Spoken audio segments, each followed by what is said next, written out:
Hello everyone, you just caught me right as I was getting ready for today's episode of Attributes Mastery.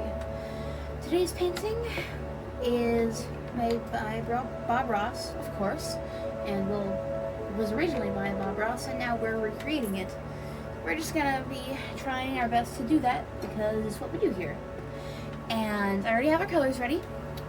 Of course, we're using blue, red, green, yellow, brown, and white. And for today, I figured we could try using this different shade of blue than we normally do, just to give the whole thing a bit of a different look and tone to it. It's nice to switch things up every now and then, but I think we're about ready to get started, so grab your water or your paint thinner, and grab canvas and your brushes, and let's get started. Of course, you're going to want to grab your paint too.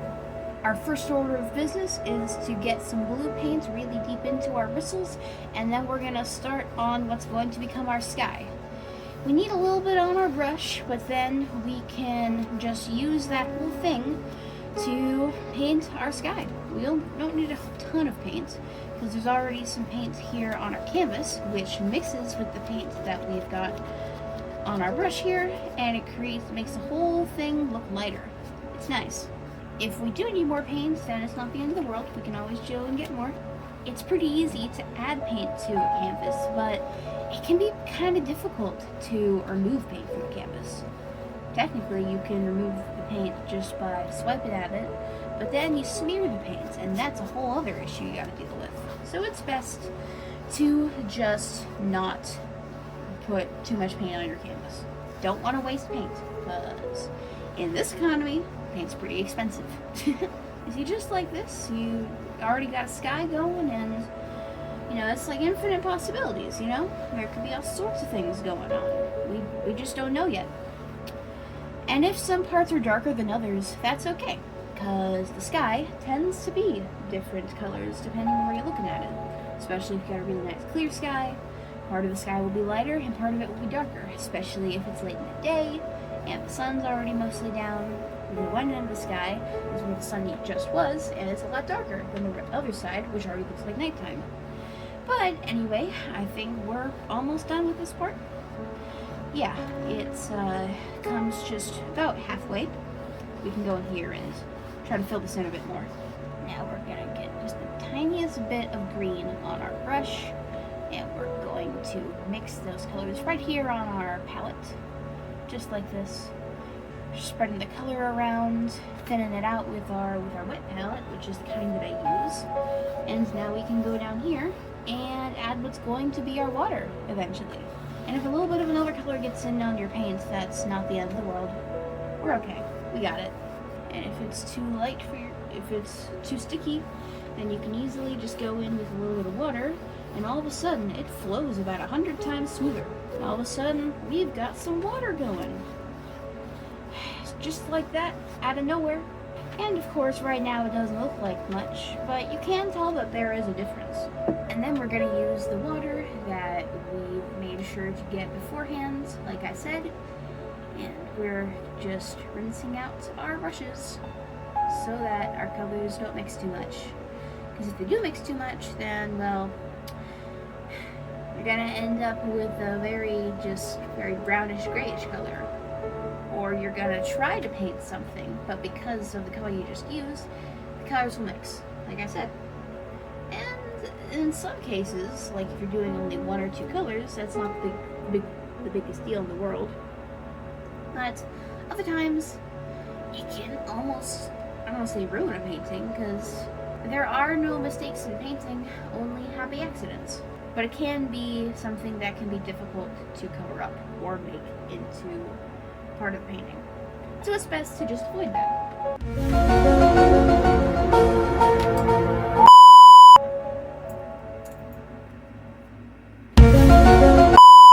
And now, once we have a relatively clean and dry brush, we're just going to go over all of this one final time. Really bring all of it together, get rid of anything we might have missed, and if there's some marks that look a little imperfect, that's okay. Want this all to be one sort of gradient halfway. This way, and all of a sudden.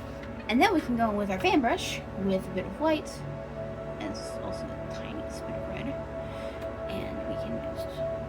go in here and we can start on some clouds. If they look a little bit off, that's okay, because we're going to add more layers to this, and we're gonna have more on top of it, and we're gonna smooth it out and stuff. So of course, our first little bit doesn't matter if it's perfect or not, because no cloud is exactly the same. No cloud is perfect.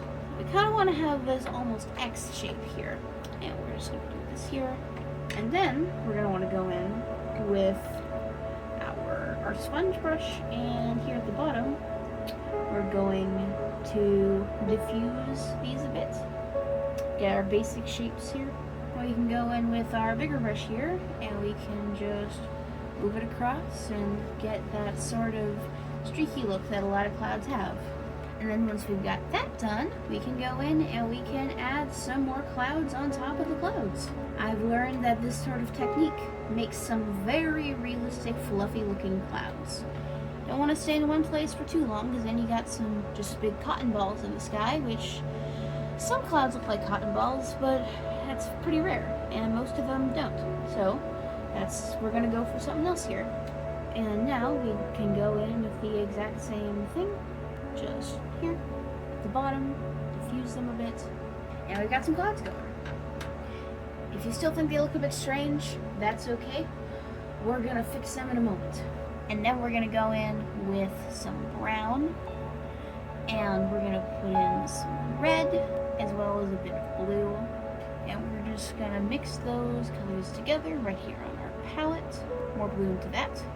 And then we can just go in about right here or so. Don't want it to be perfectly centered, and we're going to go in and we're going to create what's going to turn into the mountain in the very back of our painting, because that's the plan. Have a mountain right here in the back of our painting. And we're just making the basic shape here. Doesn't need to be anything super detailed.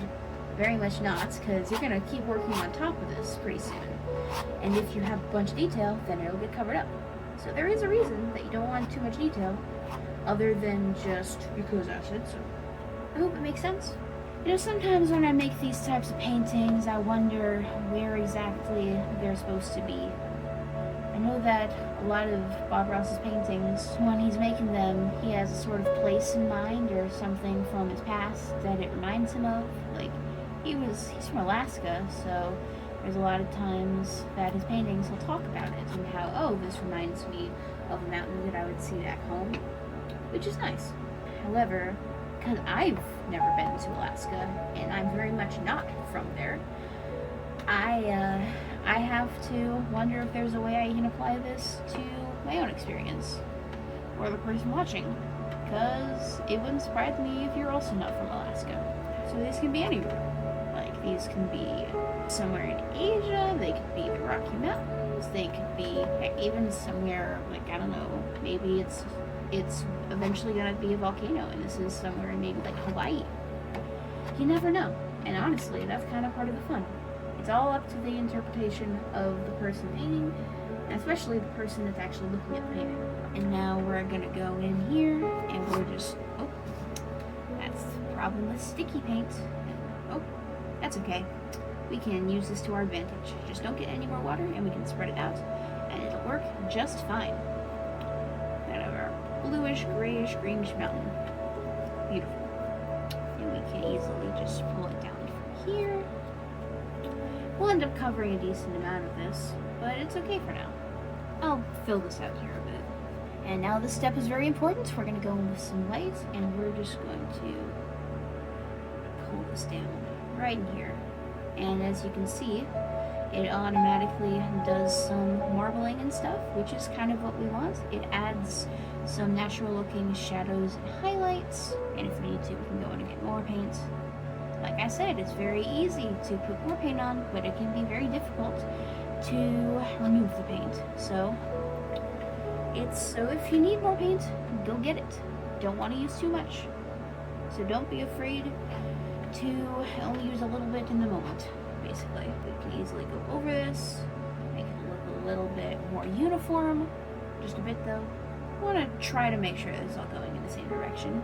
we've gotten some more white into our fan brush, and we can go about here, and we're going to put in some clouds right in here, like in front of the mountain, just in here. We want to kind of halfway layer it down, right down into here. Maybe these mountains are way up in the sky, who knows? And if it's all going one direction, it's easier for your eyes to wrap around what it's looking at. And you know, the easier it is for someone to tell what's going on in your work, the more likely they are to like it. Like if they see something, like a very, very abstract piece of art, they'll say, oh, okay, that's interesting, but they won't actually like it that much because they won't understand it. But if you put something like a little frog or something in it, and people are gonna see it and be like, oh, okay, I know what that is. Okay, I like that. Something about humans that most people don't even know, or if they do, they use it to their own advantage and they don't tell other people about it. Here I am, telling you all about it. Okay, and we're just gonna use this and diffuse it a bit, draw the paint out some. We're pulling this over a bit, see what that does. Okay, maybe we can go in and add a little bit more definition to these little cloud streaks. And now I think we're going to go in with a bit of green, and we're going to start creating where the mountain stops and the rest of it starts. So we're just going to go in here, we'll mix a bit of brown into there, darken it a bit. Don't want this to be too bright because then it'll contrast a lot with the mountain itself, which isn't really what we want. So we're just sprinkling it in there. It gets more, disperses a bit as it gets higher up, all that good stuff. Now we can go in with some dark green, and we can start adding some trees, like that, like here in front of it. And maybe we'll put some in front of the clouds a bit. Maybe this is less of fogs and it's more like clouds, maybe? No, sorry, I mixed that up. Switch that, reverse it. Maybe it's less like clouds and more like fog. Mist is also an option, but I think fog would be better. I like the fog. Well, not like the most out of anything, but you know, it's a nice change of pace, and it's like you go outside in the morning and it's foggy. It's almost kind of chilling or eerie, which you know, it's chilling because it's just chilly. So we're just going in here, and okay.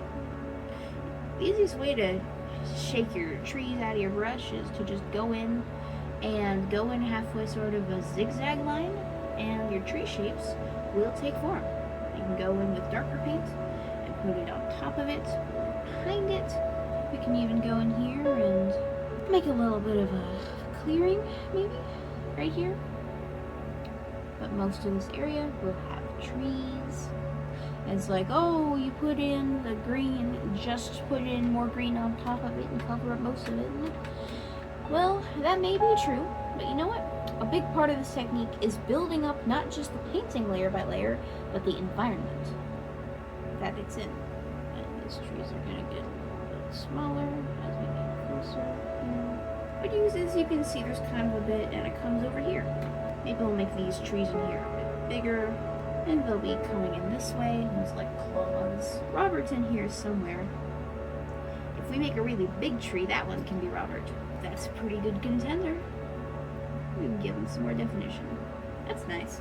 And then we're going to want to go in with some yellow. This is probably my favorite part of this sort of thing. And we're going to go in here, and underneath our trees, it is time for our bushes and grass and clover and all that good stuff. It all comes in here. We can just layer it in here, make it a bit lighter, layer it in. Yeah, we need some in here too. And I'll put in a bit of white to differentiate it a bit more. And I mixed in a bit of water to make the paint thinner because a thin paint will stick to a thick paint.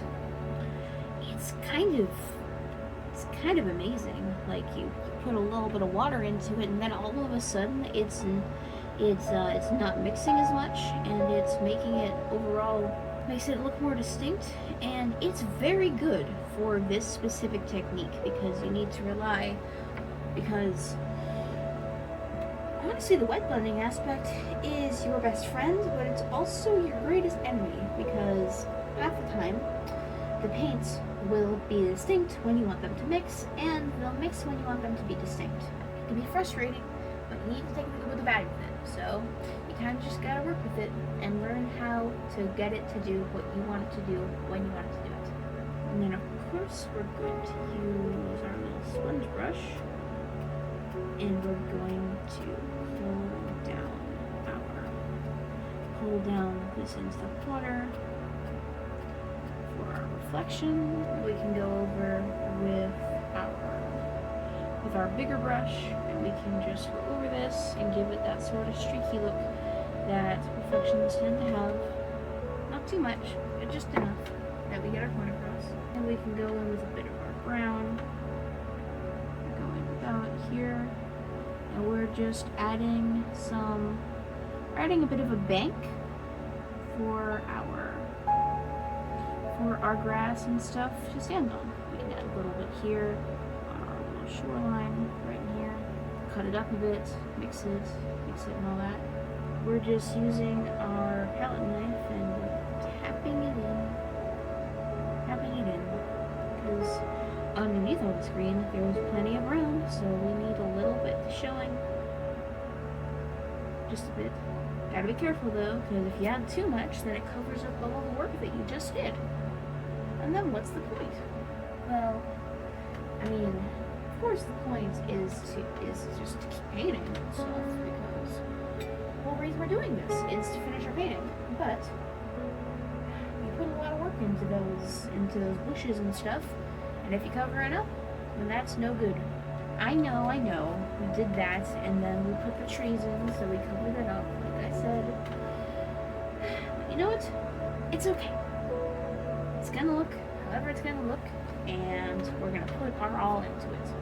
Maybe we can mix in a bit of yellow, and mix them a little bit of yellow and red and white, and all of a sudden we've got something going on. Just a bit. Okay, more yellow. More yellow. Needs more yellow. More cowbell. And once we've gotten that far, we can go in with our white, get it all on our palette knife like this, and we're gonna start cutting in and putting out our water line where the water stops and the land starts and the little reflections in the water. And you don't want to do it where it's leaning off diagonally. No, you want these to be straight lines and they go across, and if you have to have more of them because of that, then that's okay, because honestly, having more water lines, honestly, it makes it look more convincing. People love a painting that they can really tell what they're looking at. So this makes it a little bit easier. This water looks so nice. It's a great place for you to... Looks like a great place for you to go swimming with your human family and do your human things with your human legs. Swim with them and all the human things, yes. I love doing human things like swimming and painting and breathing and eating human food. And then I think we're going to add a little waterfall. So we're going to, maybe not quite a waterfall, but it's like a little thing coming through. So we're going to go in here and like this, and use our brush to pull it down right into here. And all of a sudden, we've got a little place where the water meets Manhattan. And the water ripples out like this. Okay, we need to mix that over. Water ripples out just like this. Because of the shape of it, it already does that slight curvature. And we can more or less just go into this whole thing and just add in our little ripples and kind of just keep doing it until our thing runs out of paint. And the slight discoloration is honestly a good thing because, well, yeah, it's foam, but the water underneath, it's gonna look more like that than actual, than just straight white. So I'm gonna go in here and I'm gonna add a bit more in here for the initial whoosh of the water. plenty of foam in this water to really drive the point home of what we're looking at. Now, I was wondering what this painting was missing, and then I realized that I think that we need to put somewhere for this little path here to go. So we're going to etch out where that sort of path is. As it transitions up into here, curves around the mountain, leaving extend that out a bit. We can, of course, layer in a bit of we're gonna layer in some water greenery, just a bit. Do a bit on this side here, just like that. And you know what else? We're gonna do a big evergreen tree. So maybe this one can be Robert. So we're just going to take our dark color and add some more green to it.